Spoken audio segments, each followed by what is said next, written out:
Good morning everyone. दोस्तों आज है नवंबर 23 2023 और हम लोग करेंगे द हिंदू न्यूज़पेपर के एनालिसिस। मेरा नाम है सितेंद्र चौधरी और आज हम लोग कौन कौन से टॉपिक यहाँ पे करेंगे। कुछ टॉपिक ऐसे हैं जो थोड़े से रिपीटेड हो सकते हैं तो आपके लिए रिवीजन के काम आएंगे। जैसे हम लोग यहाँ पे बात करें पीएमएलए की, ये टॉपिक हम लोगों ने काफी पहले किया था। और ये जो रिजर्वेशन पॉलिसी है जिसमें हरियाणा सरकार ने प्राइवेट सेक्टर में 75% रिजर्वेशन देने की बात की थी, तो आज इस आर्टिकल के ऊपर भी एक बढ़िया सा टेक्स्ट सेक्शन आया हुआ है। काफी डिटेल में यहाँ पे जो है वो इन्फॉर्मेशन दिया हुआ है। तो ये टॉपिक हम लोग करने वाले हैं। उसके अलावा जो अभी COP 28 होने वाला है जो दुबई में, वहां पे जब हम लोग ग्रीन हाउस गैसेस की बात करते हैं तो अभी तक हमारा ज्यादातर फोकस वो CO2 के ऊपर यानी कि कार्बन डाइऑक्साइड के ऊपर रहता है। लेकिन अभी हम लोग मीथेन के बारे में भी वहां पे डिस्कशन करेंगे। तो मीथेन के बारे में थोड़ा सा हम लोग यहाँ पे पढ़ेंगे। उसके अलावा हमारी जो नॉन बैंकिंग फाइनेंशियल कॉरपोरेशन होते हैं, नॉन बैंकिंग फाइनेंशियल इंस्टीट्यूशंस होते हैं, कंपनीज होती हैं, उसके बारे में भी आज एक इकोनॉमी सेक्शन से हम लोग टॉपिक करेंगे। और यहाँ पे आपको मैं बताऊंगा कि एनबीएफसीज और हमारे जो यूजुअल नॉर्मल बैंक होते हैं, इनके बीच में क्या डिफरेंस होता है और किस तरह से काम करते हैं। उसके अलावा यूके यानी कि यूनाइटेड किंगडम की एक पॉलिसी थी इमिग्रेशन को लेके, वो काफी कंट्रोवर्सी में रही थी। तो उसके बारे में बात करेंगे थोड़ा सा। Refugee, asylum, international human rights violations, उनके बारे में बात करेंगे। तो ये टॉपिक भी अच्छा है, मेंस के पर्सपेक्टिव से स्पेशली ये टॉपिक आपको करने को मिलेंगे। ठीक है जी, चलिए बढ़ते हैं पहले टॉपिक पे। और देखिए यहाँ पे पहला टॉपिक है वो क्या कहता है। COP 28 turns attention to the potent methane emission. मतलब अभी तक हमारा जो मेजर फोकस था वो CO2 के ऊपर था, लेकिन अभी हमारा फोकस CO2 पे तो रहेगा ही खैर, लेकिन अभी CH4 यानी कि मीथेन की तरफ भी हम लोग थोड़ा सा यहाँ पे शिफ्ट होंगे, क्योंकि COP 28 जो है वो दुबई में होने वाला है अगले हफ्ते। तो थोड़ा सा उसके बारे में बात करेंगे। अब देखिए बात यह है कि भैया मीथेन के बारे में इतनी चर्चा क्यों नहीं होती है जितनी CO2 के बारे में होती है। इसका एक फर्क ये हो सकता है कि आप ये समझ लीजिए कि जो मीथेन है, एक बार जो जब रिलीज होती है तो हमारे एटमॉस्फेयर में लगभग लगभग 10 साल के लिए रहती है। 10 साल के बाद वो ऑटोमेटिकली नेचुरल प्रोसेस से एटमॉस्फेयर से रिमूव हो जाती है, जबकि CO2 इससे काफी लंबे समय तक रहती है। तो शायद इसी वजह से हम लोग मीथेन के ऊपर उतना ज्यादा फोकस नहीं करते। दूसरा जो यहाँ पॉइंट है वो होता है क्वांटिटी वाला। क्वांटिटी वाइज अगर देखा जाए, मीथेन की क्वांटिटी CO2 की कंपैरिजन में बहुत ही ज्यादा कम है, ऑलमोस्ट नेग्लिजिबल है। इसीलिए हम लोग ज्यादा फोकस CO2 के ऊपर करते हैं। हालांकि जो मीथेन गैस है ना, वो ज्यादा पावरफुल है कार्बन डाइऑक्साइड से when it comes to warming. अब आप ये समझ रहे होंगे सर ये बात क्या हो रही है। देखिए, जो ग्रीन हाउस गैसेस होती है ना, इनकी जितनी भी ग्रीन हाउस गैसेस होती हैं, इनकी एक कॉमन प्रॉपर्टी होती है, और ये होती है कि वो हीट को ट्रैप कर सकते हैं और वो हीट को एब्जॉर्ब कर सकते हैं। दोनों चीजें होती हैं, पहले एब्जॉर्ब करते हैं फिर उसको ट्रैप करते हैं, जिसकी वजह से हमारा टेम्परेचर इंक्रीज होता है। ये शायद मैंने आपको जो है लास्ट टाइम जब हम लोगों ने डीएनए हम लोग कर रहे थे तब भी आपको करवाया था किस तरह से काम करता है ये। जैसे मान लो ये हमारी अर्थ है और हमारे अर्थ के अंदर ये हमारा एटमॉस्फेयर है जिसके अंदर बहुत सारी CO2 गैसेज हैं। जो हमारा सन होता है, जब सन से रेडिएशन अर्थ की तरफ आती हैं, ये हाई एनर्जी रेडिएशंस होती हैं। High energy radiations, high energy radiation को आप शॉर्ट वेव्स भी कह सकते हो। तो जो CO2, मीथेन, जितने ग्रीन हाउस गैसेस हमारे पास होती है ना, ये इनको नहीं रोक पाती जब वो सन से आती हैं। लेकिन एक बार वो सन से हमारे अर्थ के सरफेस पे पहुंचती हैं तो हमारा अर्थ का सरफेस जो है उनको थोड़े समय के लिए एब्जॉर्ब कर लेता है, लेकिन हमेशा तो एब्जॉर्ब करके नहीं रख सकता। अल्टीमेटली वो क्या करता है, इनको वापस रिलीज करता है। लेकिन जब वो इनको रिलीज करता है तो ये हाई एनर्जी नहीं होती हैं, ये लो एनर्जी रेडिएशंस होती हैं। लो एनर्जी मतलब आप इसको लॉन्ग वेव्स भी कह सकते हो, इनकी वेवलेंथ थोड़ी लंबी होती है, लॉन्ग वेव्स भी कहते हैं। क्योंकि इनकी एनर्जी कम होती है इसलिए जो कार्बन डाइऑक्साइड, मीथेन, SF6 वगैरह जितनी भी हमारी ग्रीन हाउस गैसेज हैं, इनको आराम से एब्जॉर्ब कर सकती हैं। तो ये प्रॉपर्टी होती है ग्रीन हाउस गैसेज के, एब्जॉर्ब करती हैं। लेकिन ये भी इसको एब्जॉर्ब करने के बाद हमेशा तो नहीं रखेंगे अपने पास, बाद में ये भी उसको रिलीज करेंगी। तो ये इसको दोबारा से अर्थ की तरफ रिलीज करती हैं, अर्थ इनको दोबारा से रिफ्लेक्ट करती है, दोबारा से रिलीज रिलीज होती है, दोबारा से ये प्रोसेस चलता रहता है, और इस वजह से हीट ट्रैप हो जाती है। तो ग्रीन हाउस गैसेस हमारे लिए दो फंक्शन करती हैं, एक तो वो ट्रैपिंग करती हैं, ठीक है, और ये एब्जॉर्प्शन करती हैं। अब इसमें अलग अलग गैसेस हमारे पास होती हैं, ये मीथेन की बात अभी हम लोग यहाँ पे फिलहाल कर रहे हैं। तो ये भी बहुत स्ट्रॉन्ग ग्रीन हाउस गैस है। अगर हम लोग CO2 को और मीथेन को अगर 100 ईयर के टाइम स्केल पे कंपेयर करें तो मीथेन CO2 से 23 टाइम्स ज्यादा स्ट्रॉन्ग होती है, 23 टाइम्स। लेकिन वो 10 साल के लिए रहती है, CO2 लंबे समय तक रह सकती है। राइट, अब देखिए जरा क्या कहता है आर्टिकल। कहता है कि लगभग 60% जो मीथेन एमिशन होता है वर्ल्ड में वो ह्यूमन एक्टिविटी की वजह से होता है। बाकी जो बचा हुआ 40% है वो नेचुरल कॉजेज की वजह से होता है। नेचुरल कॉजेज में क्या क्या कह सकते हो? मेजरली वेटलैंड, जो वेटलैंड होती हैं वहां से बहुत सारा मीथेन रिलीज होता है। मीथेन रिलीज होता है या प्रोड्यूस होता है, उसकी कॉमन प्रॉपर्टी ये होती है कि जो हमारा ऑर्गेनिक मैटर होता है, ठीक, ऑर्गेनिक मैटर कुछ भी हो सकता है, हमारी वेजिटेशन वगैरह, जब ऑर्गेनिक मैटर डीकंपोज होता है मतलब वो सड़ता है, गलता है, बैक्टीरियल एक्टिविटी होती है, तो वहां से मीथेन रिलीज होता है। और जब वो डीकंपोजिशन अगर कम ऑक्सीजन की मात्रा में हो, ऑक्सीजन की प्रेजेंस अगर कम होती है, तो ज्यादा मीथेन रिलीज करता है। हमारे वेटलैंड के अंदर यही तो होता है। हमारा वेटलैंड क्या होता है? क्योंकि वो पानी से कवर होते हैं, यस, और उसके अंदर ऑर्गेनिक मैटर होता है, तो धीरे धीरे वो ऑर्गेनिक मैटर सड़ता रहता है, गलता रहता है, बैक्टीरियल एक्टिविटी होती है, डिकम्पोजिशन होता है, तो मीथेन हमारी वेटलैंड से रिलीज होता है। लेकिन 60% जो मीथेन है वो ह्यूमन एक्टिविटी की वजह से होता है, जिसमें एग्रीकल्चर सबसे इंपॉर्टेंट है। Agriculture is the biggest contributor of the methane gases. और सारी एग्रीकल्चर नहीं, स्पेशली जो फ्लडेड फील्ड होते हैं राइस के, जब हम लोग राइस की कल्टीवेशन करते हैं ना, पैडी फील्ड होते हैं, क्योंकि पैडी को तो ज्यादा वाटर इंटेंसिव क्रॉप होती है, पानी से ढकना पड़ता है उनको, तो मतलब बहुत ज्यादा इरिगेशन करनी पड़ती है, वहां से बहुत सारी मीथेन रिलीज होती है। Agriculture is the biggest contributor of methane.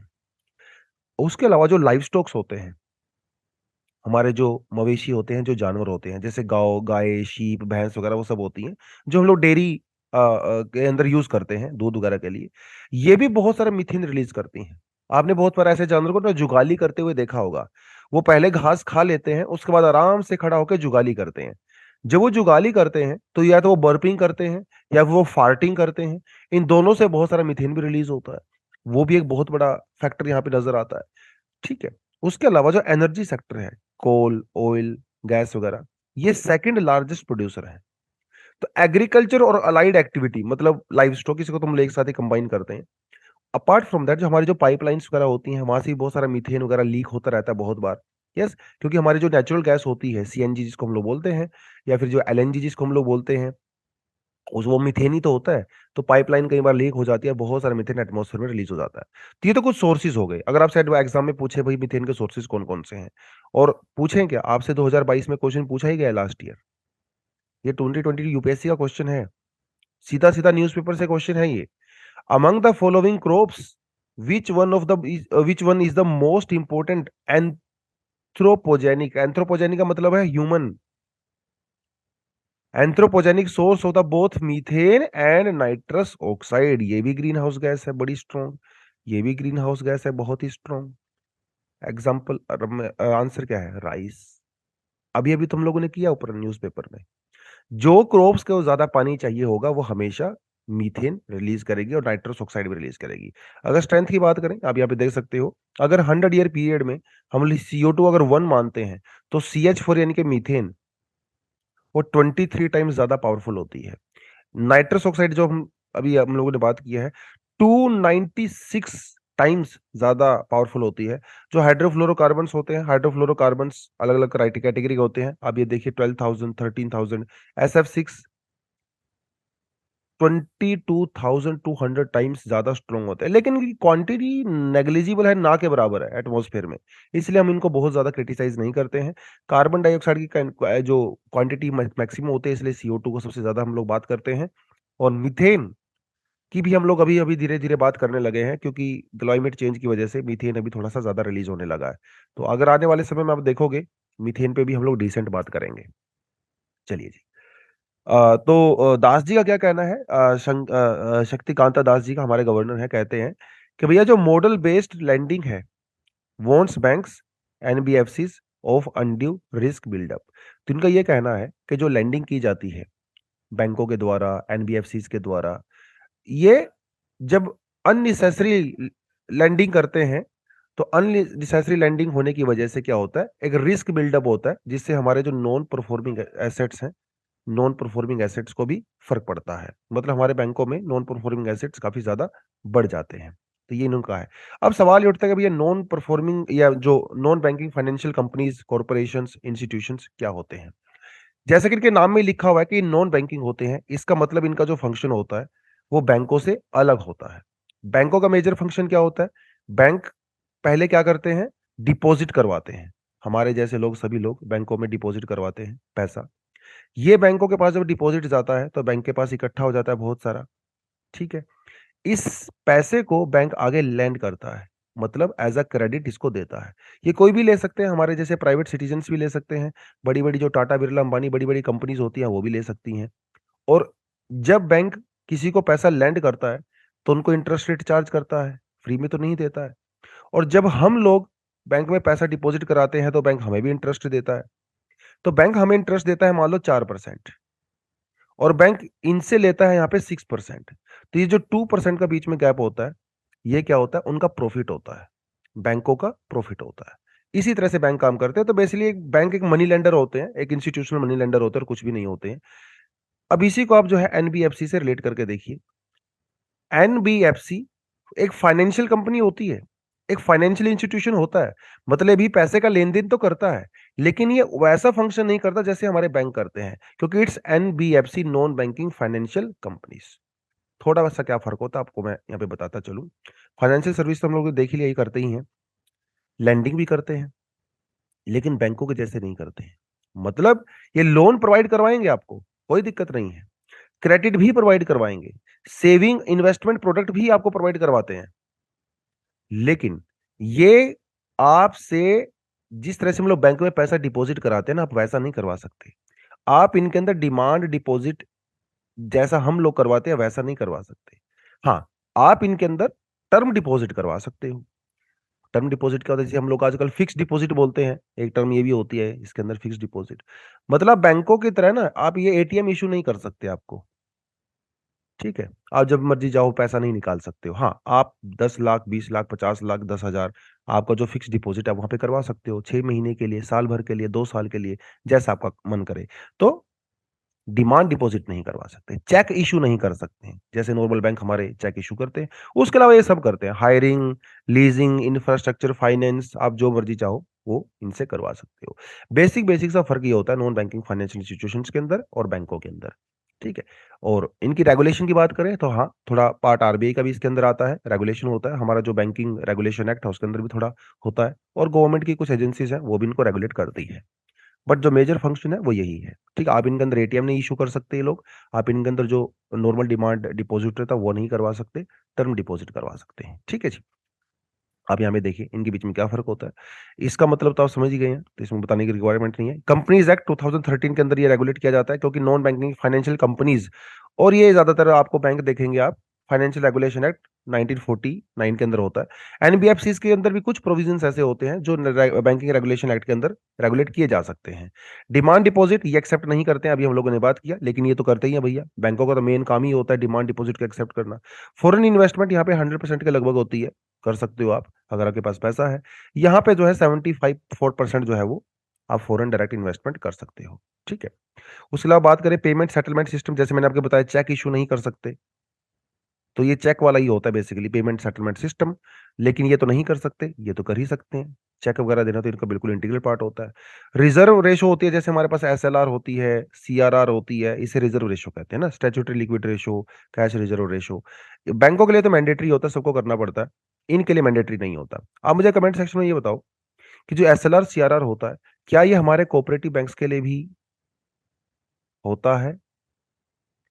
क्या ये हमारे जो आरआरबीज होते हैं, रीजनल रूरल बैंक्स होते हैं, उनके लिए भी होता है कि नहीं होता है? क्योंकि जो हमारे नॉर्मल बैंक है उनके लिए तो होता ही ऑफ कोर्स। इनके लिए बताओ मुझे कमेंट सेक्शन में जरा। ठीक है, बस इसमें ज्यादा कुछ नहीं करना आपको, इतना काफी है आपके लिए। चलिए जी। Harshness of amendments made to PMLA in 2019 shocking से सिबल। बेसिकली ये मामला सुप्रीम कोर्ट में गया हुआ है, और सुप्रीम कोर्ट के अंदर कुछ पीआईएल्स वगैरह फाइल की गई हैं, जिसमें ये कहा गया है कि सर जो पीएमएलए है हमारा, पीएमएलए मतलब prevention of money laundering act, तो 2019 के अंदर अमेंडमेंट हुआ था। ये बहुत सारे फंडामेंटल राइट को वायलेट करता है। तो उसी को लेके सुप्रीम कोर्ट के अंदर सवाल जवाब हो रहे हैं, जो थोड़ा सा हम लोग यहाँ पे बात करेंगे। हालांकि केस अभी आगे चलेगा तो थोड़ा डिटेल में हम लोग जाएंगे। तो ये क्या कहना है कपिल सिब्बल जी का इसके अगेंस्ट में? इनका कहना है कि भाई आजकल आप देख रहे होंगे, क्योंकि हमारी जो ईडी होती है ना, एनफोर्समेंट डायरेक्टरेट होता है, आजकल आप न्यूज में देख ही रहे होंगे, हर कहीं पे छापे पड़ रहे हैं, है ना, ईडी के। और मोस्टली ये जो छापे पड़ रहे हैं, मोर देन 90% ये ऑपोजिशन के लीडर्स के ऊपर पड़ रहे हैं, या फिर ऐसे बिजनेसमैन के ऊपर जो कि अपोजिशन पार्टी को सपोर्ट करते हैं। बहुत ही कम रेड ईडी पॉलिटिकल पार्टी जो पावर में है उनके अगेंस्ट में करती है। तो एक सीधा सीधा सा नजर आता है कि एक पॉलिटिकल राइवल्स के अगेंस्ट में एक वेंडेटा है, एक बदले की भावना कहीं ना कहीं नजर आती है। ठीक है, बहुत ज्यादा एफआईआर वगैरह लिख दी जाती हैं। और क्योंकि आपके पास एक बार एफआईआर वगैरह हो जाती है ना, तो ये बड़ा मुश्किल हो जाता है बैंकों से लोन वगैरह लेना। और मतलब बहुत सारी दिक्कतें आपको आ जाती हैं अगर आप सरकारी काम कुछ भी करवाते हो, तो रेट्स वगैरह डालती हैं, अभी तो बात है ही। खैर, उसके अलावा इन्होंने ये कहा कि procedure under criminal law makes a distinction between accused and the witness. अब यहां पे पता क्या होता है, पीएमएलए, पीएमएलए के अंदर ये जो हमारी ईडी है, मान लो ये किसी को भी सम्मन कर सकती है बुलाने के लिए कि भैया आइए, आप ऑफिस में दफ्तर में आपसे बातचीत करनी है। लेकिन ये ईडी ये नहीं बताता है कि आपको जो बुलाया जा रहा है वो एज एन अक्यूज बुलाया जा रहा है या एज अ विटनेस बुलाया जा रहा है, ये आपको नहीं पता है। तो ये हमारे आर्टिकल 20 का भी वायलेशन है, क्योंकि आर्टिकल 23 हमारा फंडामेंटल राइट है, मूलभूत हमारा अधिकार है, जो ये कहता है कि self incrimination is a violation of fundamental right. मतलब कोई भी आदमी खुद के खिलाफ गवाही नहीं दे सकता। समझ रहे हो बात को? जैसे फिल्मों में दिखाते हैं ना कि पुलिस जबरदस्ती पकड़ के ले जाती है, चार डंडे मारती है, और आप बोल देते हो कि हाँ सर ये मैंने मर्डर किया।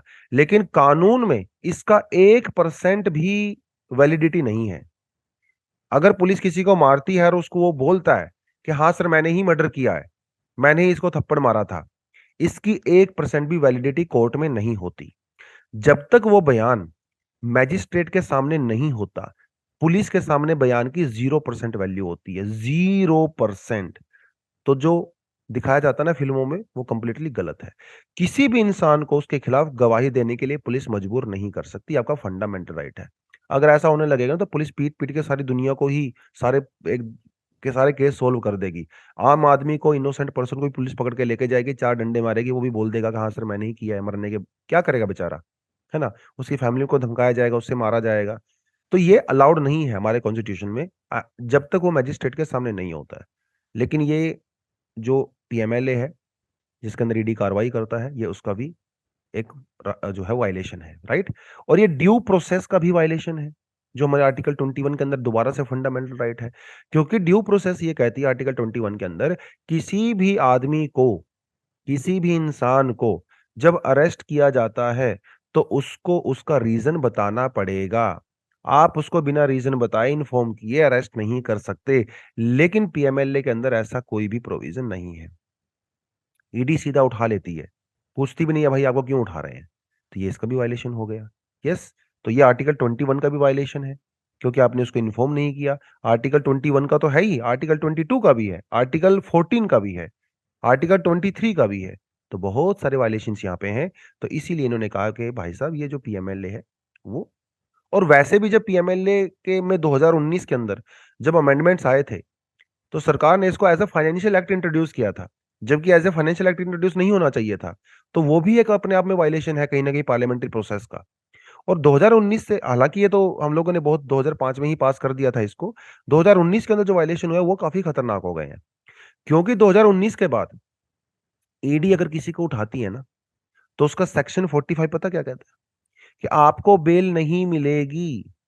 बेल देना ऑलमोस्ट इम्पॉसिबल हो गया है आज के जमाने में। पीएमएलए में अगर ईडी ने किसी को उठाया है तो ऑलमोस्ट इम्पॉसिबल हो जाता है, क्योंकि जो ईडी के ऑफिसर हैं उसको बहुत ज्यादा पावर यहाँ पे दे दी गई है।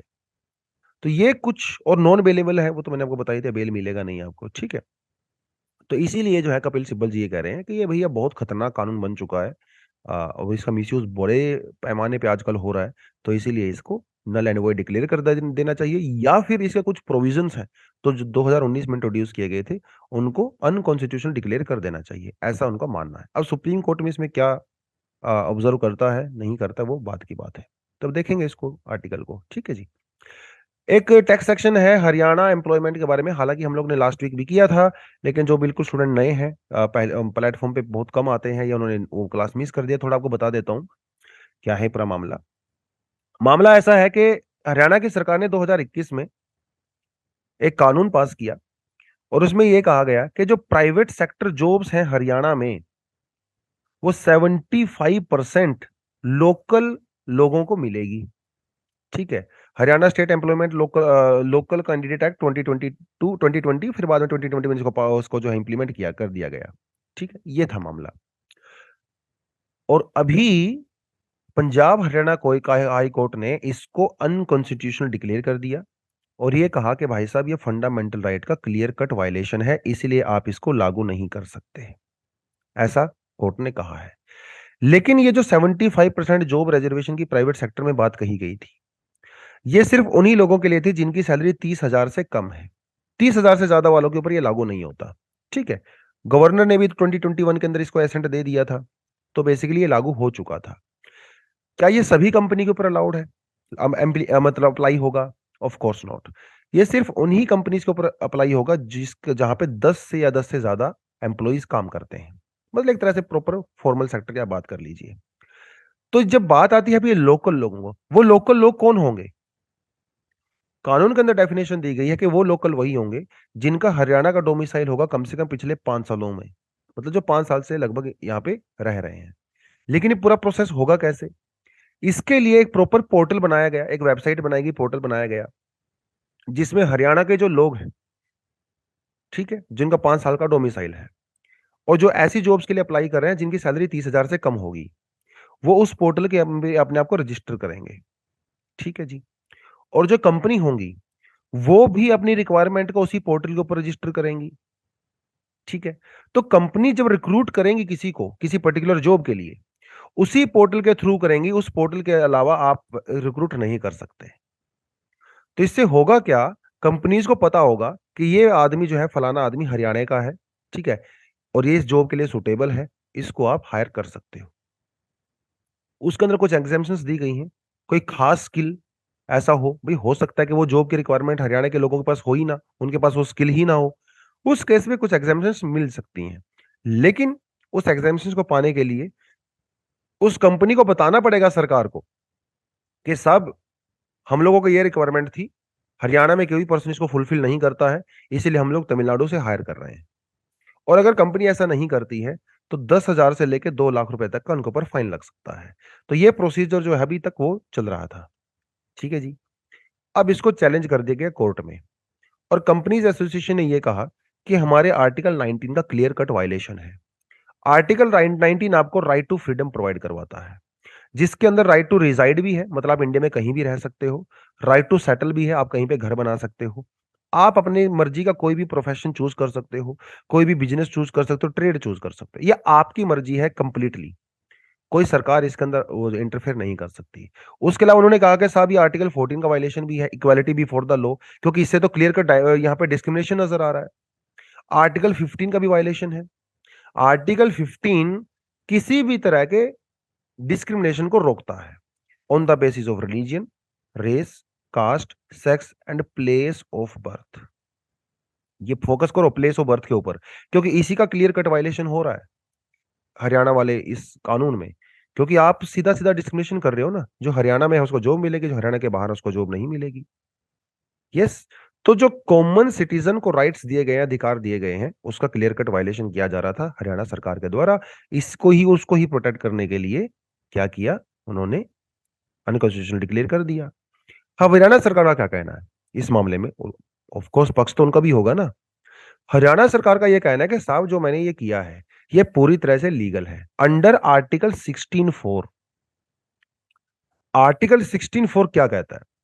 वो कहता है कि जो स्टेट है वो बैकवर्ड क्लास जो सिटीजन जो हैं उनको प्रोटेक्ट करने के लिए या फिर ऐसे सिटीजन्स को प्रोटेक्ट करने के लिए जो एडिक्वेटली रिप्रेजेंटेड नहीं है, उनके लिए स्पेशल प्रोविजन बना सकता है रिजर्वेशन का इन अपॉइंटमेंट और पोस्ट। मतलब दोबारा बता देता हूं, कोई भी स्टेट अपने स्टेट में रिजर्वेशन के लिए कानून बना सकता है कुछ ऐसे लोगों के लिए जो या तो बैकवर्ड है, या फिर जो सरकार को लगता है कि वो जॉब्स के अंदर रिप्रेजेंटेड प्रॉपर तरीके से नहीं हो रहे हैं, उनका मतलब प्रॉपर वहां पे योगदान नहीं हो पा रहा है, उनके लिए बना सकता है। ऐसा ही आर्टिकल कहता है।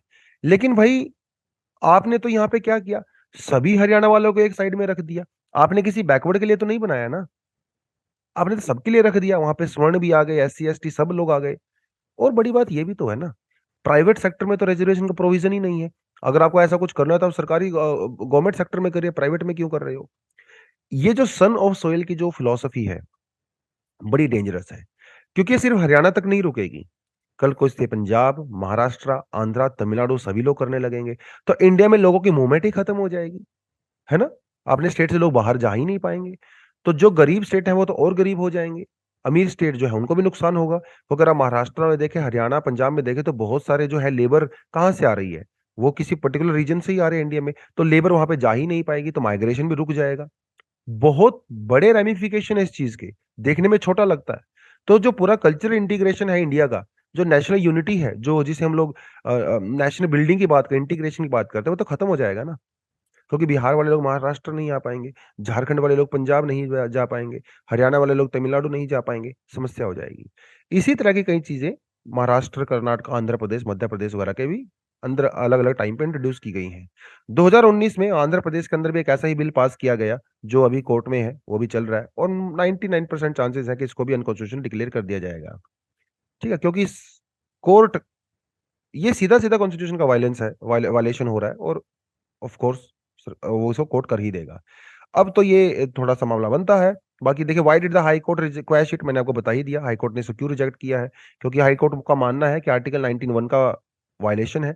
और हाई कोर्ट का ये भी कहना है कि आर्टिकल 63 के अंदर जो प्रावधान है, या उसके अंदर जो प्रोविजन डाले जाते हैं, वो सिर्फ पार्लियामेंट ही डाल सकता है, स्टेट गवर्नमेंट नहीं कर सकती। और यहाँ पे तो स्टेट गवर्नमेंट ने किया है। हाँ, पार्लियामेंट चाहे तो अमेंडमेंट करके उसके अंदर प्लेस ऑफ ओरिजिन वाला प्रोविजन डाल सकती है, लेकिन भैया आप नहीं डाल सकते। तो ये कुछ वायलेशन हुए, आर्टिकल 35 का वायलेशन भी कोर्ट ने बोला है ये है, तो इसलिए इसे अनकॉन्स्टिट्यूशनल डिक्लेयर कर दिया है। ठीक है जी, तो ये एक बेसिकली मोटे मोटे तौर पे रिवीजन ही थी। ये टॉपिक हम लोग पहले कई बार कर चुके हैं। हालांकि अगर आपको कंटेंट पढ़ना है तो कंटेंट भी मैंने आपको यहाँ पे दिया हुआ है, आप इसको रिवाइज करना चाहते हो तो डेफिनेटली आप यहाँ से रिवाइज भी कर सकते हो। ठीक है जी, चलिए। जो नेक्स्ट और लास्ट आर्टिकल आज का है, वो कहता है यूके और रवांडा के बारे में बात कर रहा है। देखिए, पिछले कुछ समय से 4-5 सालों से यूरोपियन यूनियन के मोस्टली कंट्री, यूरोप के mostly country including Britain, illegal immigration से बहुत परेशान है। ये शुरुआत कई साल पहले हो चुकी थी, अफगानिस्तान से शुरुआत हुई, इराक से शुरुआत हुई, अभी यूक्रेन वाले डील आप समझ लीजिए, यूक्रेन में जो हो रहा है, सीरिया से बहुत सारे जो रिफ्यूजीज हैं वो यूरोप की तरफ गए। तो यूरोप भी परेशान है, राइट? और ब्रिटेन भी परेशान है। तो जैसे आजकल समाज में क्या चल रहा है ना, देशों में राइट विंग जो है वो सरकारें ज्यादा डोमिनेंस में है, और वो अपनी नेशनल यूनिटी को बचाना चाहती हैं। कई सारी कंट्रीज को नुकसान हुआ है इस अनकंट्रोल्ड इमिग्रेशन का, या जो रिफ्यूजी माइग्रेशन का। जैसे आप स्वीडन वगैरह का एग्जांपल दें, स्वीडन में पिछले कुछ सालों में क्राइम के रेट्स काफी ज्यादा बढ़ गए हैं। जर्मनी वगैरह में भी इस तरह के केसेस देखने को मिल रहे हैं। तो यूके पर्टिकुलरली चाहता है कि वहां पे इलीगल माइग्रेशन ना हो। लेकिन अगर आप देखेंगे यूरोप से, स्पेशली फ्रांस वगैरह की साइड से, या फिर कहीं और से, बहुत सारे इलीगल इमिग्रेंट जो है यूरोप की तरफ, ब्रिटेन की तरफ जाते हैं इंग्लिश चैनल को क्रॉस करके। और जब वो ब्रिटेन के बॉर्डर पे पहुंचते हैं, तो वो असाइलम के लिए अप्लाई करते हैं। ठीक है, असाइलम मतलब शरणार्थी के रूप में अप्लाई करते हैं। बहुत सालों तक ये सब होता रहा। ब्रिटेन उनको मतलब वहां पे असाइलम के लिए एप्लीकेशन पास करता रहा, वो सब चलता रहा। अब हो क्या गया है ब्रिटेन में, हालत बहुत ज्यादा खराब हो गई है, बहुत सारी संख्या में लोग ब्रिटेन की तरफ आते हैं। अब ब्रिटेन की इकोनॉमी भी उतनी ज्यादा स्ट्रोंग नहीं भाई, जितनी बहुत साल पहले हुआ करती थी। और नेशनल पॉलिटिक्स का भी एक गेम अभी यहाँ पे चल रहा है, जो नेशनलिस्टिक जो सेंटिमेंट्स है लोगों के, राइट, उन सबको ध्यान में रखते हुए यूके ने एक पॉलिसी निकाला और यूके ने रवांडा के साथ डील किया। एक अफ्रीकन कंट्री है रवांडा। एक बहुत मतलब कुछ साल पहले तक रवांडा ब्रिटेन के कंट्रोल में ही हुआ करता था। एज ए कॉलोनियल पावर तो आप यूके है ही ऑफ कोर्स। सो उन्होंने रवांडा के साथ ये डील किया कि भाई जो लोग ब्रिटेन में आएंगे इलीगली, हम उसे ब्रिटेन में नहीं रखेंगे, हम उनको अलाउ नहीं करेंगे, उनको जहाज में बैठा के सीधा भेजेंगे रवांडा, रवांडा के लिए रवाना कर देंगे। अब वो लोग रवांडा में रहेंगे एज अ रिफ्यूजी। रवांडा में क्या होगा? अब रवांडा तो गरीब कंट्री है, उतना पैसा वैसा उसके पास है नहीं। ब्रिटेन रवांडा को पैसा देगा, इस पैसे से वहां पे क्या बनेंगे? रिफ्यूजी कैंप बनेंगे। इन कैंपों के अंदर जो लोग डिटेन किए गए हैं वो यहां पे रहेंगे, पैसा मिलेगा, खाने को भोजन मिलेगा, पढ़ने के लिए स्कूल मिलेगा, और रवांडा की सरकार आपको, अगर आप चाहते हो तो आपको जॉब्स भी प्रोवाइड करवाएगी। ये ब्रिटेन का प्रपोजल है रवांडा को। इतना ही काम है ब्रिटेन का। रवांडा को अगर ऐसा लगता है कि ये जो पर्टिकुलर पर्सन है जो रिफ्यूजी के रूप में वहां पे आया है, इसे सिटीजनशिप चाहिए, तो उसको दे सकता है, कोई दिक्कत नहीं है।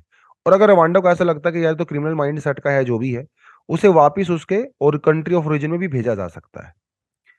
और ये जब डील हुआ रवांडा के साथ, हालांकि ऐसा नहीं कि रवांडा लास्ट कंट्री था, इससे पहले ये तंजानिया के साथ करने की कोशिश की गई थी, लेकिन तंजानिया तो मना कर दिया। और रवांडा की खुद की हिस्ट्री तो बहुत खराब है ना। 1994, 1995, 1996, उस समय रवांडा में मिलियंस ऑफ लोगों की डेथ हो गई थी, जेनोसाइड किया गया था। मेजोरिटी पॉपुलेशन ने माइनॉरिटी पॉपुलेशन के अगेंस्ट में कत्लेआम मचाया था।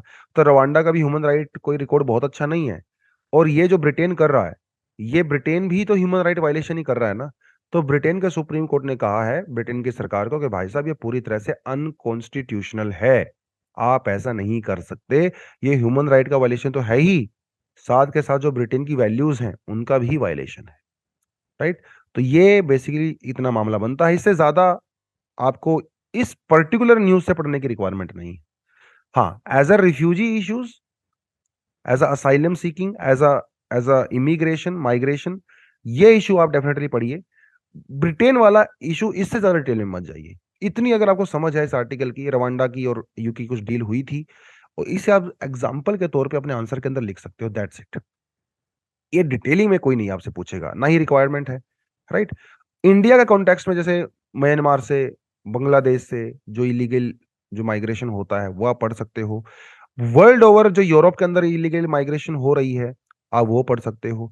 माइग्रेशन के प्लस पॉइंट्स क्या है, माइग्रेशन के नेगेटिव पॉइंट्स क्या हैं, वो डेफिनेटली पढ़ सकते हो। इंडियन गवर्नमेंट की पॉलिसीज वगैरह में आप थोड़ा इसके बारे में पढ़ सकते हैं। इंटरनेशनल जो कन्वेंशंस हैं, United nation human right conventions, वो डेफिनेटली आप पढ़ सकते हो। इतना ही है इस आर्टिकल में, मैं आपको ज्यादा नहीं करवाऊंगा क्योंकि इतना ही आपके लिए रिक्वायर्ड है। ठीक है जी, बस इतना सफिशिएंट आपके लिए। उसके अलावा कुछ एडिशनल आर्टिकल है, आप वो भी पढ़ सकते हो। तो आज के लिए इतना ही है। Thank you very much, all the best, जय हिंद।